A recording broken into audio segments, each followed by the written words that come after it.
Assalamualaikum, hai semua, bagaimana kabarnya hari ini? Semoga teman-teman semua diberi kesehatan dan rezeki yang melimpah dimanapun kalian berada.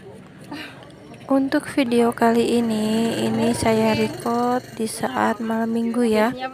Untuk video malam minggu kemarin itu sebenarnya banyak banget videonya, tapi belum sempat saya edit karena banyak banget kerjaan di rumah ataupun kerjaan yang lainnya ya. Jadi ini sambil menjaga warung, berberes rumah dan ngurus pekerjaan yang lainnya, saya sempat-sempatkan untuk mengedit video ya.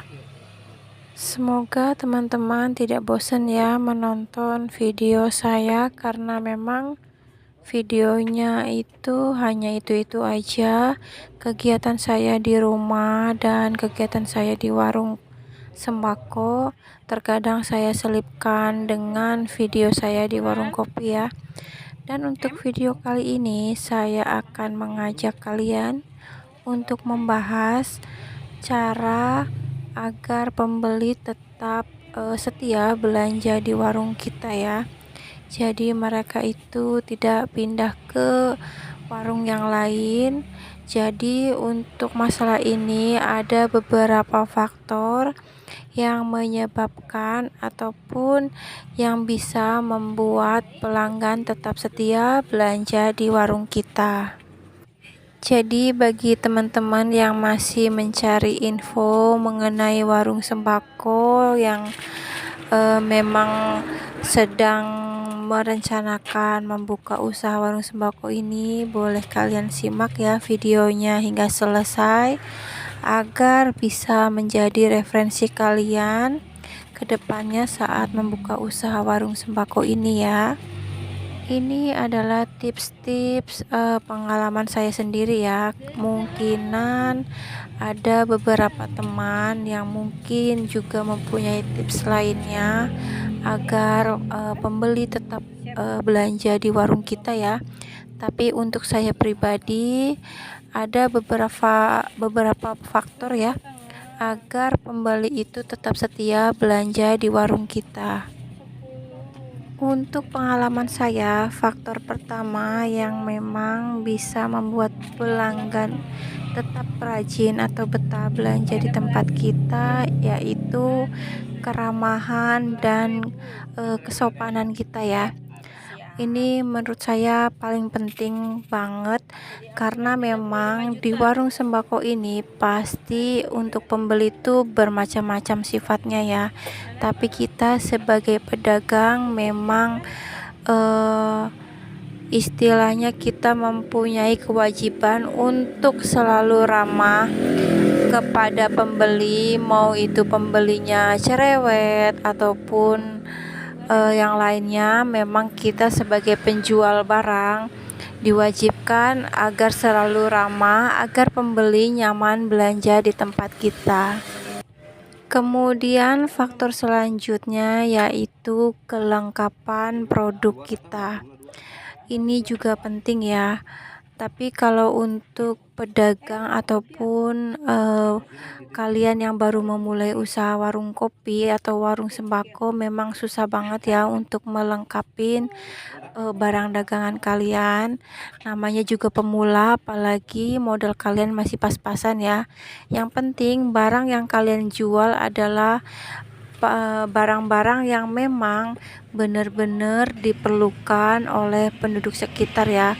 Otomatis mereka akan belanja di tempat kalian, kecuali kalau kalian menjual produk-produk yang mungkin bagi mereka itu masih awam dan jarang banget mereka temui. Itu mungkin bisa mengakibatkan mereka itu tidak akan belanja di tempat kalian. Jadi sebisa mungkin walaupun barang dagangan kalian sedikit, tapi paling tidak banyak macamnya ya.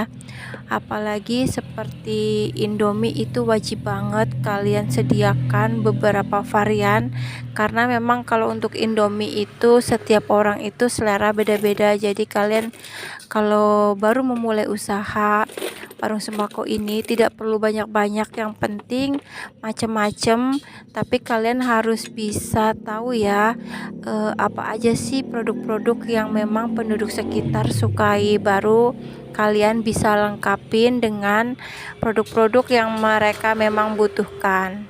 Selanjutnya harga barang jual ataupun harga barang dagangan kalian ya. Untuk harga barang dagangan kalian ini juga harus kalian perhatikan. Kalian harus tahu harga pasarannya. Jadi kalau kalian baru memulai usaha ini, sebelum kalian memulai, kalian wajib cari-cari info dulu harga-harga barang yang memang akan kalian jual. Jangan sampai kalian jual barang terlalu mahal, itu akan mengakibatkan pembeli tidak akan belanja di tempat kalian. Dan faktor selanjutnya yaitu jangan meninggalkan tempat dagang kalian ataupun tempat usaha kalian. Jadi untuk ini juga penting ya, jangan sampai warung kalian buka tapi kalian tidak ada, ataupun kalian bisa menitipkan ke orang lain. Itu juga sangat berpengaruh ya, karena biasanya pembeli itu kalau datang ke tempat kita tapi kita tidak ada, dipanggil-panggil tidak keluar, itu akan mengakibatkan mereka itu lebih memilih belanja di tempat warung lainnya ya. Jadi sebisa mungkin kalian kalau ada keperluan mendadak, kalian harus paling tidak harus digantikan dengan orang lain yang memang benar-benar tahu harga barang di tempat kalian. Jadi jangan sampai kalian menitipkan ke orang ataupun ke saudara yang memang mereka tidak tahu harga-harga jual ya. Jadi kalau ada pembeli datang dan mereka tidak tahu harganya, otomatis mereka akan kecewa. Kan tidak mungkin ya mereka itu menjual ataupun membeli harga atau membeli barang dagangan dengan harga yang berbeda. Faktor selanjutnya yaitu jam operasional warung sembako kalian. Untuk faktor ini juga penting ya, kalian harus bisa paham jam berapa aja ramainya penduduk ataupun pembeli di daerah kalian ya. Kalau di tempat saya itu biasanya yang ramai tuh subuh dan sore menjelang malam, itu biasanya ramai banget. Jadi jangan sampai di jam-jam tersebut kalian itu masih tutup. Itu bisa juga membuat pelanggan yang memang tadinya mau belanja di tempat kalian beralih ke tempat lain. Jadi kalian juga harus perhatikan faktor yang ini ya. Untuk usaha warung sembako ini yang terpenting menurut saya itu kalian jangan sampai salah menyetok barang ya. Kalau kalian salah menyetok barang bisa membuat usaha kalian tidak akan berjalan. Jadi kalian harus perhatikan produk-produk apa aja yang memang laku di tempat kalian, baru kalian bisa menyetok agak lebih banyak ya. Jadi harus kalian pastikan barang-barang tersebut memang barang-barang yang dibutuhkan oleh penduduk sekitar.